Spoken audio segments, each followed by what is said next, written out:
can't teach people what a good ad is. You can't teach people what creativity is. You need to be able to recognize that. You work with people every day in and out, and when you have a great team, it just makes all the difference, because a great team and great people coming together are always going to drive success for the organization. But also, I think for me, it's about bringing different skills together to get the best outcomes. I have a great team that all have their strengths, their weaknesses, like we all do, but bringing that all together and really helping each other out. And as a marketing leader, hiring people that can do things better than you can, because that's not your job. Welcome to Stories Untold, live from Cairns Crocodiles. We're unpacking the stories we carry but don't always tell, the stories we've untold ourselves and the stories that are still being written. In this series, we're going to spotlight the overlooked, the unpolished and the unspoken experiences that have shaped some of Australia's most creative and influential minds. Let's dive in. Ladies and gentlemen, welcome back to another episode of Stories Untold.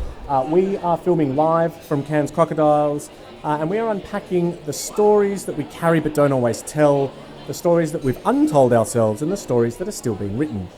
I have the distinct pleasure to be joined by Carolyn Wood, who is the head of marketing at Fever Tree. Now, Carolyn leads a brand where elegance, restraint and creative clarity shape almost every interaction that you have with the brand. And with a background in FMCG and lifestyle, she crafts brands that have become famous for rituals, not just products. Carolyn, thank you so much for joining us. Thanks for having me. I have a question. Sure. What is a story about you that rarely gets airtime but says everything about you? Ooh, that's not easy. There's a lot of stories about me.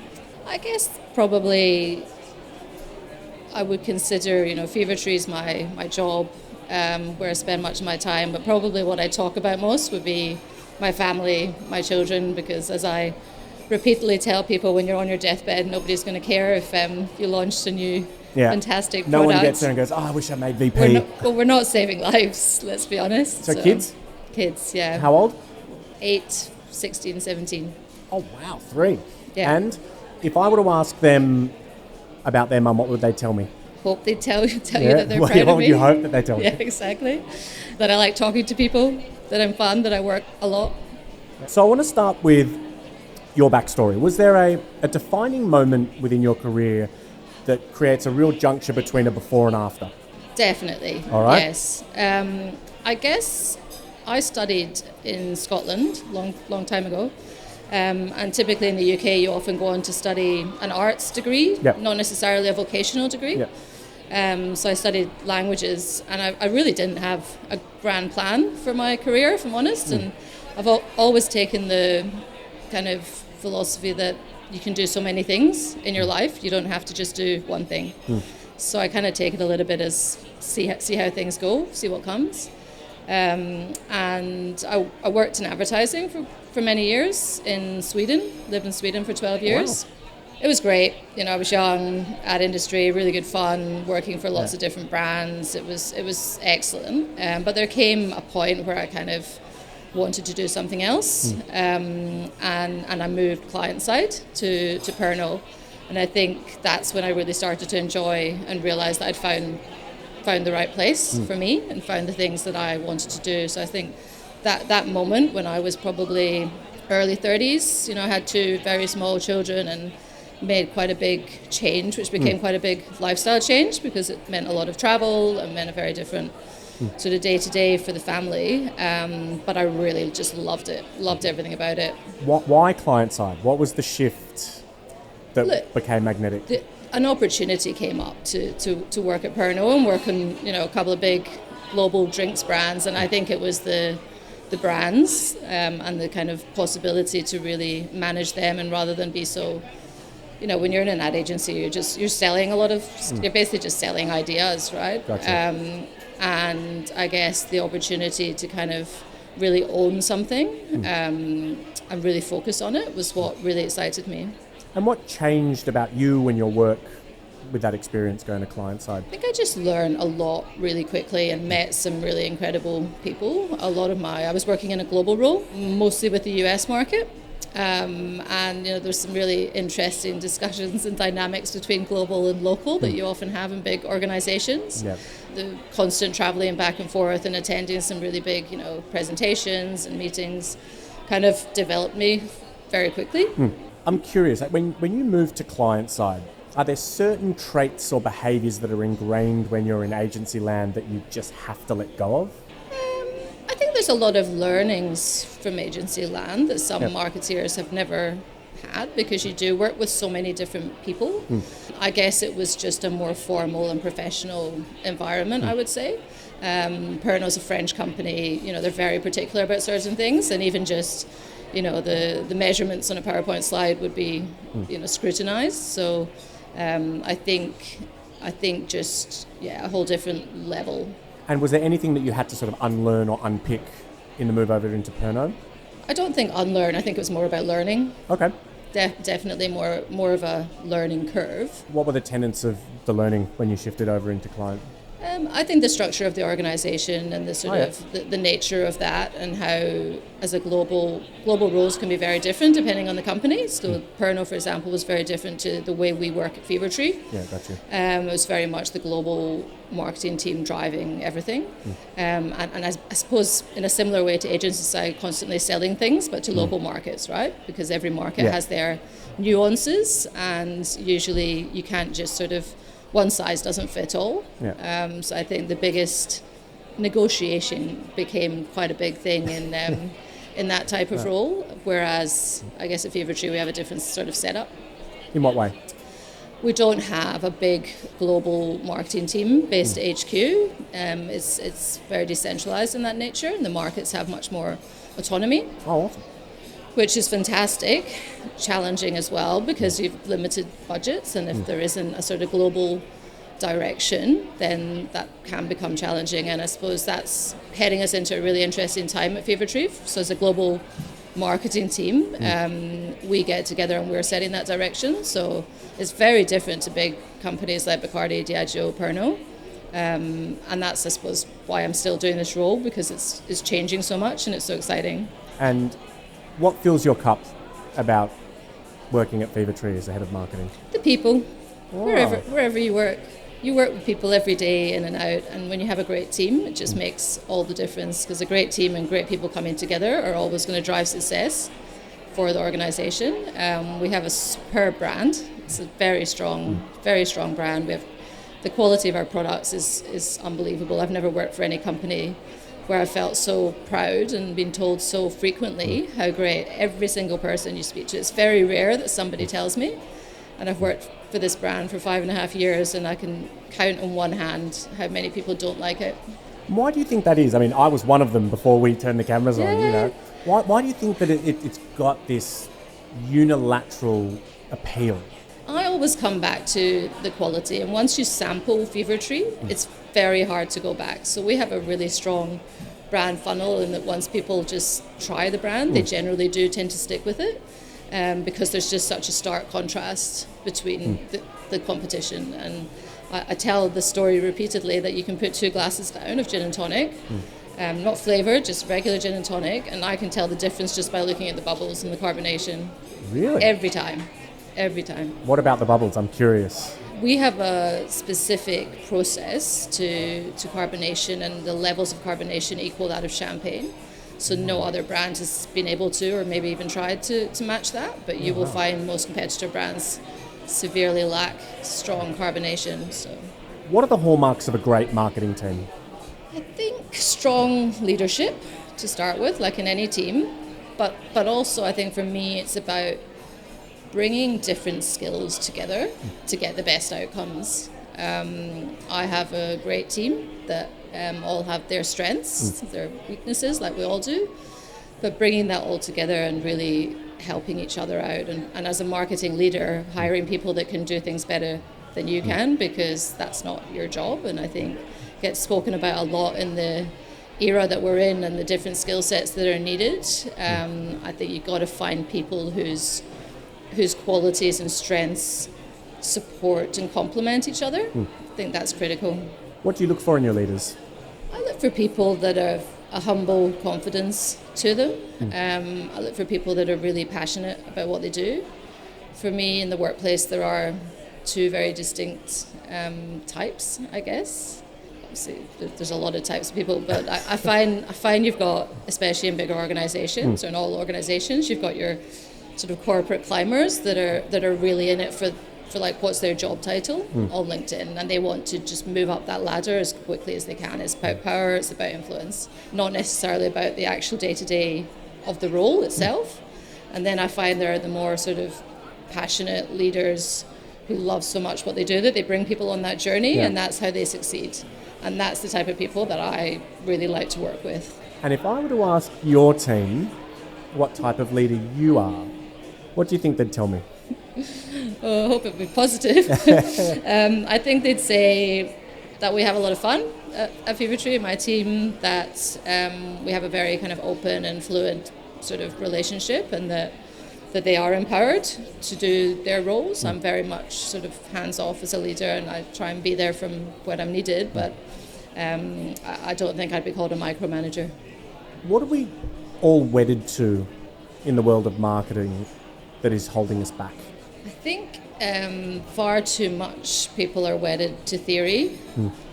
People are wedded to, what they perhaps learned at university. I think there are a lot of marketeers that lack creativity fundamentally, and I think you need to have a really good balance between marketing principles and what's your viewpoint, what's your purpose, but then there's an inbuilt sense of creativity that you can't teach people. You can't teach people what a good ad is. You can't teach people what creativity is. I feel like that needs to be, you need to be able to recognize that. So creativity is innate, not learned? I believe so. Yeah, all right. What's something about the creative process that you wish more people understood? That good ideas can come from anywhere. That you don't need an ad agency to come up with brilliant ideas. I think that's a really interesting period that we're in, and we discuss a lot. Like, the agency world is confused and looking for its strength, and obviously as marketeers and brand leaders we get a lot of people reaching out from the agency world, and everybody's got their own distinct standpoint. But ultimately, ideas can be born from anywhere. But you do just have to there's a sense of just it's ingrained in you. Because I have sat in forums before with like System 1, for example, where they've shown a group of marketers a variety of ads, and you've been asked to kind of rate them as to how many stars they have. And I've been astounded how people don't just instantly recognize great creativity and great advertising. It's a shame, really. What if there was such a thing as the perfect recipe for a creative idea, what would it be?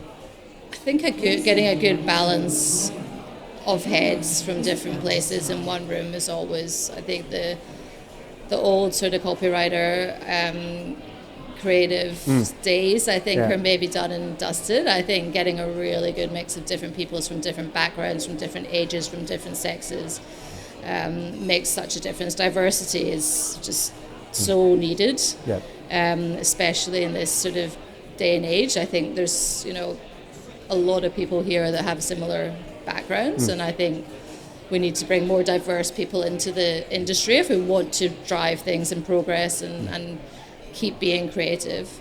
As the leader of a marketing team, what are the tips and tricks that you could give emerging leaders to foster creativity within their marketing departments? I think it's about getting different experiences. It doesn't all come from P&G. Like, I think there's definitely some big organizations that can help young people early on in their career to learn some real basics, but I think definitely trying to move from place to place, from work with people that you want to work with, that you're going to learn from. Try and find mentors, whether they're within your organization or out with. Getting involved in industry events like this, but also just reading a lot of what's going on and talking to as many people as possible. I think for me it's definitely the people that you meet along the way, or that you get invited out to lunch with, or it's amazing where your ideas and your next step in life can come from. Who inspires you?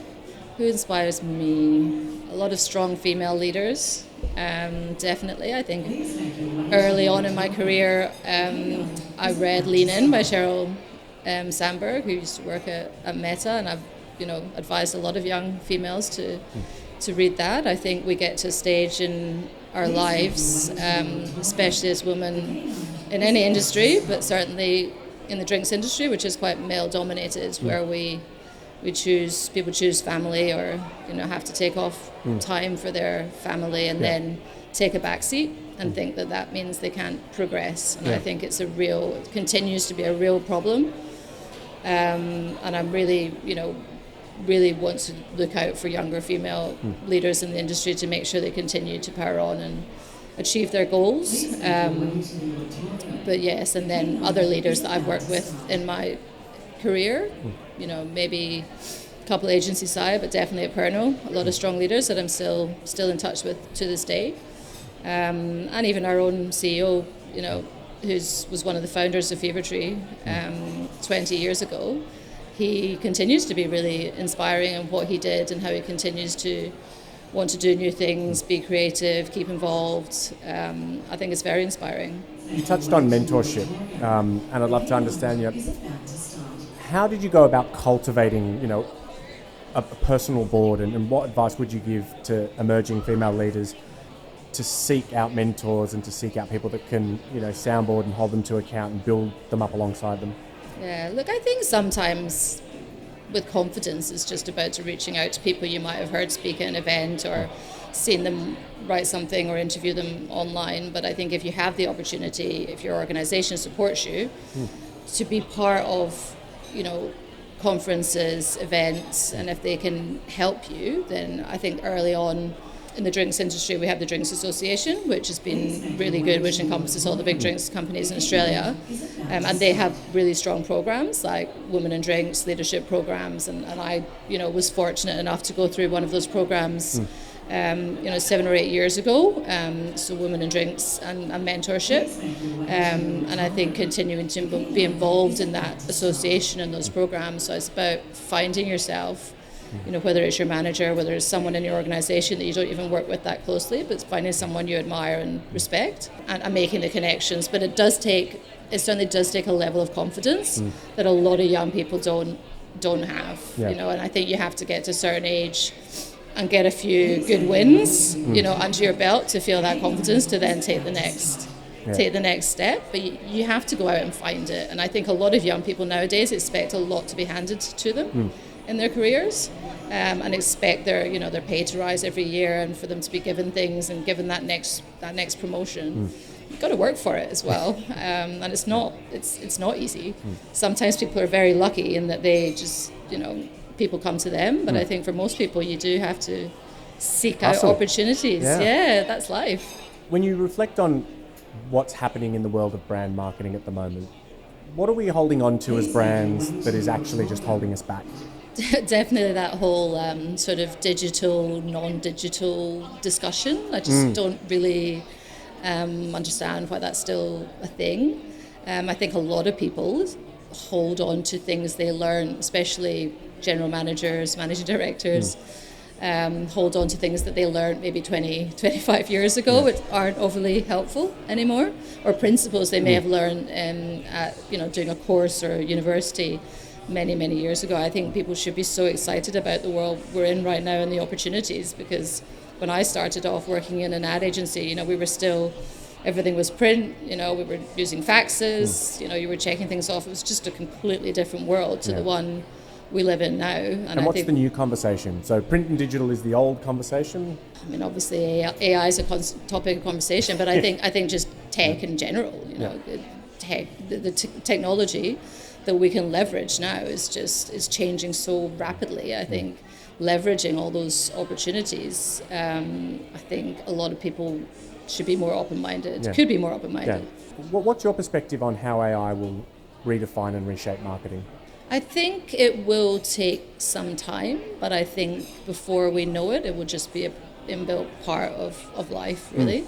I think it will be like everything, that everyone talks about it and it's the buzzword, and then before you know it, that's just part of the day-to-day. So I don't think we'll actually, maybe we'll reflect in years to come and look back on it, but I think nobody, all of a sudden, just like everything else, it won't be talked about anymore. I liken it very similar to sort of going to a board and going, what's your internet strategy? Yeah, exactly. I mean, a couple of years from now, you'll be sitting here talking about something completely different. And are you optimistic about the impacts and the implications that AI will have on creativity? Absolutely. So exciting and so unknown. I think it's like everything, when people talked about, what influence is the telephone going to have on people? What influence is iPhone's going to have on people? What influence, things are moving so quickly. I think it's those that kind of embrace and relish new opportunities that will succeed, and brands that can move quickly and use, bring the right people into their organizations to support. Do you think that there's a tension between, and you're right, the pace that the industry demands, particularly of marketers with new tools, new platforms, destinations, you're almost becoming the CTO, and the pace that, or the lack of pace, I guess, that creativity requires? Yeah, I think it's like history, repeats itself. I suppose there's a lot of brands that you can pull out that didn't react quickly enough to the move. Like, we were talking about it recently in the office, like brands like Kodak or Blockbuster, or brands that missed their opportunities.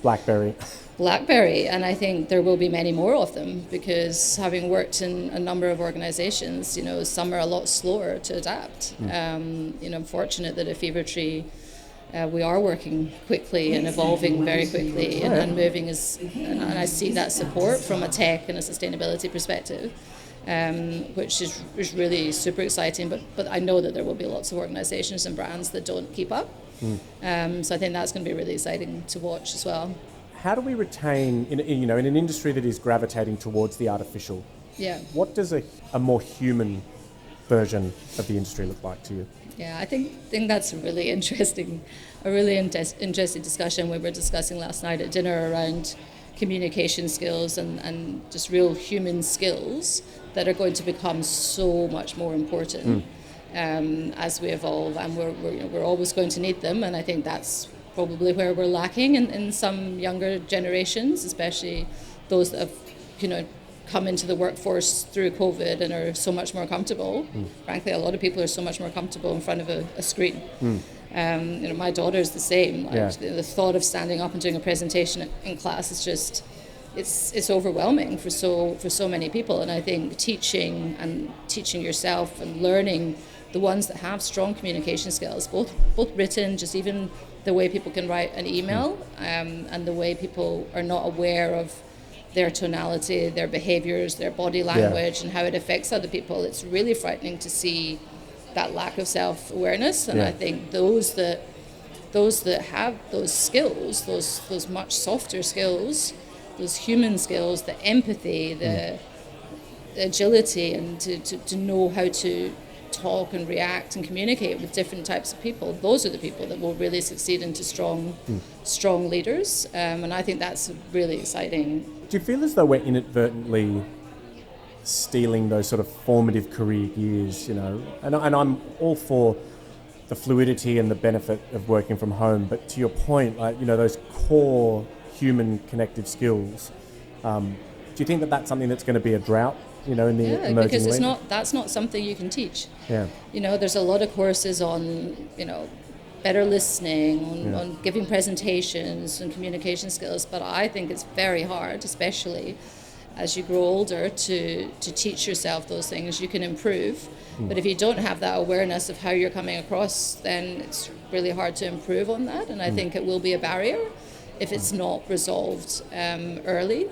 And I think it's good to be constantly pushing kids at school from a young age to get up and do speeches and talk to classmates, and I think that for me is more important than the teaching them the coding and the tech and the AI, because there's lots of people that can do that, and I think you hire the right people for that skill set that you need, but everybody needs to be able to communicate well, not only in the workplace.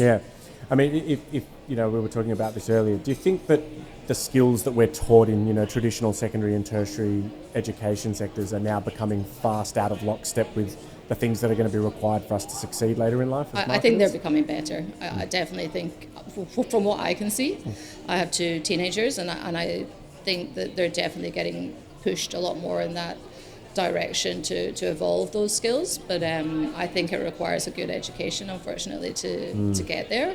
I think sport and teamwork and team play is incredibly important to that as well, because I still believe strongly that the team players in the workplace and outside are the ones that are going to bring the right people together.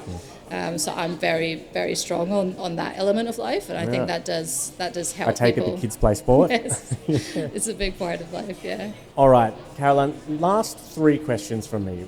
Short stories untold. Caroline, when was the last time you surprised yourself? Surprising myself a little bit by doing this, if I'm honest. Okay. I've never done a podcast before, and thank you for saying yes. No problem.